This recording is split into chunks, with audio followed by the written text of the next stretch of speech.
সুপ্রিয় দর্শক, আসসালামু আলাইকুম। কেমন আছেন সবাই? আশা করছি যে যেখানে আছেন ভালো আছেন এবং সুস্থ আছেন। সবাইকে স্বাগতম জানাচ্ছি আমার আরেকটি নতুন এপিসোড দেখার জন্য। আমি আজকে আপনাদের সাথে শেয়ার করছি খুবই মজাদার এবং খুবই টেস্টি একটা রেসিপি, খুবই সহজভাবে তৈরি চিকেন ফ্রাইড রাইস। এই ফ্রাইড রাইসটা খেতে কিন্তু অনেক টেস্টি, তৈরি করা কিন্তু একদমই সহজ। তাহলে চলুন আর কথা না বাড়িয়ে মূল রেসিপিতে যাওয়া যাক। প্রথমে একটা ফ্রাই প্যান নিয়ে নিয়েছি, সেখানে আমি পর্যাপ্ত পরিমাণে কুকিং অয়েল দিয়ে দিয়েছি। এখন আমি দুইটা ডিম নিয়ে নিয়েছি, ডিমটাকে সামান্য করে লবণ দিয়ে আমি ফেটে নিচ্ছি। ভালো করে কিন্তু ফেটে নেওয়া হয়ে গেছে। এখন ডিমটা আমি ফ্রাই করে নিচ্ছি, তার জন্য আমি অয়েলের মধ্যে দিয়ে দিয়েছি। আশা করছি আজকের এই রেসিপিটা আপনাদের কাছে ভালো লাগবে। ভালো লাগলে প্লিজ প্লিজ আমার চ্যানেলটা সাবস্ক্রাইব করে পাশে থাকার বেল আইকনটি প্রেস করে রাখবেন, আমাকে সাপোর্ট করবেন। এই পর্যায়ে আমি সামান্য করে হলুদের গুঁড়া দিয়ে দিয়েছি। এখন ডিমটা ভালো করে আমি ভেজে নিচ্ছি। ডিমগুলা কিন্তু ভাজা হয়ে গেছে, এখন আমি উঠিয়ে একটা বাটিতে নিয়ে নিচ্ছি। এখন পরের স্টেপে চলে এসেছি। আমি সামান্য করে এখানে রসুনের কুচি দিয়ে দিয়েছি। রসুন কুচিগুলো আমি ভালো করে একটু ভেজে নিচ্ছি। ভাজা হওয়ার পরে আমি এখানে হাফ কাপের মতো পেঁয়াজ কুচি দিয়ে দিয়েছি, পেঁয়াজটাও ভেজে নিচ্ছি। আমি দুইটা কাঁচা লঙ্কা কুচি দিয়ে দিয়েছি, সেগুলো একটু ভেজে নিচ্ছি। দেখেন সবগুলা পেঁয়াজ আর কাঁচা লঙ্কা কুচি ভাজা হয়ে গেছে। এই পর্যায়ে আমি চিকেনটাকে ছোট ছোট স্লাইস করে কেটে নিয়েছি, সেই চিকেন গুলো দিয়ে দিচ্ছি। চিকেন গুলো আমি কিছুক্ষণ ধরে ভেজে নিয়েছি এই অয়েলের মধ্যে। এখন আমি স্বাদ অনুযায়ী লবণ দিয়ে দিচ্ছি, সামান্য করে কালো গোলমরিচের গুঁড়াও দিয়ে দিয়েছি।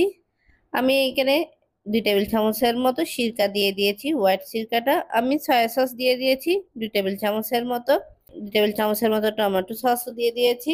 দেওয়ার পরে সবগুলো একসঙ্গে ভালো করে নেড়েচেড়ে মিক্স করে নিয়েছি। এখন চিকেনটা আমি রান্না করে নিচ্ছি। ঢাকনা দিয়ে ডেকে চিকেনগুলো সিদ্ধ হওয়ার জন্য আমি একটু ওয়েট করছি। দেখেন চিকেনগুলো সিদ্ধ হয়ে গেছে। এই পর্যায়ে আবার একটু নেড়েচেড়ে দিচ্ছি। এই পর্যায়ে আমি আগে থেকে গাজর কুচি করে রেখেছিলাম প্রায় 1 কাপের মতো, সেগুলো দিয়ে দিচ্ছি।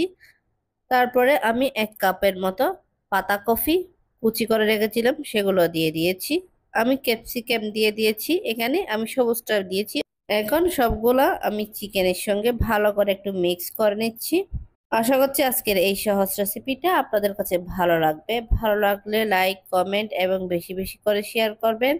এখন ঢাকনা দিয়ে ডেকে আমি 2 থেকে 3 মিনিট কুক করে নিয়েছি। দেখেন এটা হয়ে গেছে, সবজিটা কিন্তু একদমই রেডি হয়ে গেছে ফ্রাইড রাইসের জন্য।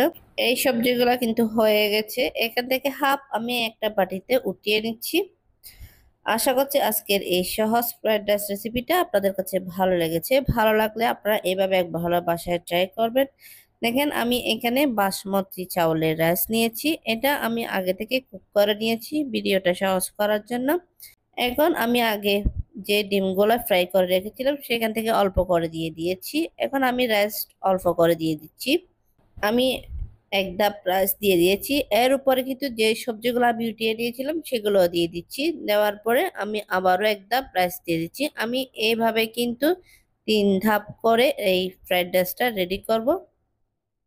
দেখেন আমি আবারও উপরে সবজিটা দিয়ে দিচ্ছি, সবজির উপরে রাইসটাও দিয়ে দিচ্ছি। এখন আমি সামান্য করে ধনেপাতা কুচি দিয়ে দিচ্ছি উপর থেকে। আবারও যে ডিমগুলো ফ্রাই করে রেখেছিলাম সেগুলো দিয়ে দিয়েছি। এখন ঢাকনা দিয়ে ডেকে এটা আমি 15 মিনিট দমে দিয়ে দিচ্ছি।